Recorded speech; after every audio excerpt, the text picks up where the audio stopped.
안녕하십니까. 3년 동안 천권의 책 읽기에 도전하고 있는 우묘기입니다. 오늘 소개해드릴 8번째 책은 여자의 몸을 건조하게 하지 마라 라는 책입니다.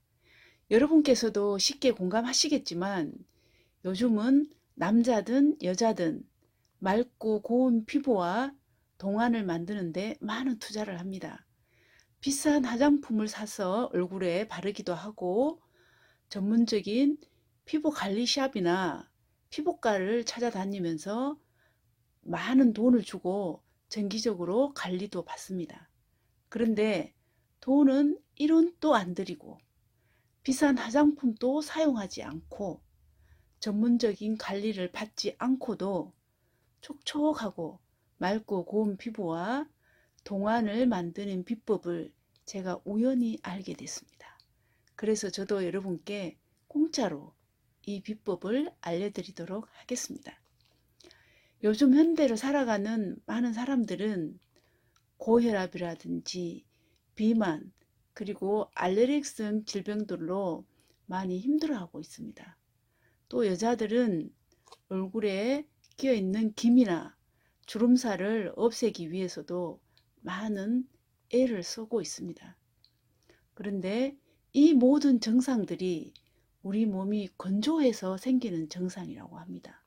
또 우리가 건강한 식사법으로 알고 있는 하루 3끼 식사나 하루 2리터 물 마시기, 저염식 같은 것들이 오히려 우리 몸을 더 건조하게 만드는 원인이 되고 있다고 합니다. 우리 몸이 건조하다 하면은 우리는 물을 더 많이 마셔야 되겠다 하는 생각을 먼저 하게 되는데요. 이 책의 저자는 물을 많이 마시는 것도 중요하지만 우리 몸에 고여있는 불필요한 물을 몸 밖으로 빼내는 것이 더 중요하다라고 이야기하고 있습니다. 우리가 물을 마시면 이 물은 위나 장으로 흘러 들어와서 혈액과 세포 속으로 흡수가 된답니다. 그런데 수분이 혈액과 세포 속으로 흡수되기 위해서는 꼭 필요한 것이 있다고 합니다. 그게 뭐냐 하면요. 열인데요. 우리 체온은 36.5도잖아요. 그런데 우리 체온을 1도만 높여도 아무런 병이 없이 건강하게 살아갈 수 있다고 합니다. 그러면 우리의 체온을 올리려면 어떻게 해야 될까요? 우리 체온을 올리는데 40% 이상의 역할을 담당하고 있는 게 근육이랍니다. 그러면 우리가 근육을 단련시켜야 되겠죠. 또 근육을 단련시키는 방법으로는 운동이 있습니다. 또 우리 근육이 70% 이상이 하체에 집중되어 있다고 합니다. 그러면 운동 중에서도 하체를 단련시키는 강한 운동을 해야 되겠죠. 그런데 이와는 반대로 우리 몸의 체온이 1도 낮아진다면 어떤 일이 일어날까요? 세포와 혈액으로 흡수되어야 될 물이 체온이 낮아지기 때문에 다 흡수되지 못하고 세포 밖에서 고여서 물웅덩이가 생기게 된다는 거죠. 이렇게 생긴 물웅덩이가 고혈압, 비만, 알레르기성 질병을 일으키는 원인이 된다고 합니다. 아까도 제가 소개해드렸지만 이 책의 저자가 우리 몸에 고여있는 불필요한 물을 몸 밖으로 빼내기 위해서는 가장 쉽고 편한 방법이 땀을 흘리는 것이라고 합니다. 그러면 땀을 흘리려면 어떻게 해야 됩니까? 예, 그것도 우리가 운동을 해야 되죠.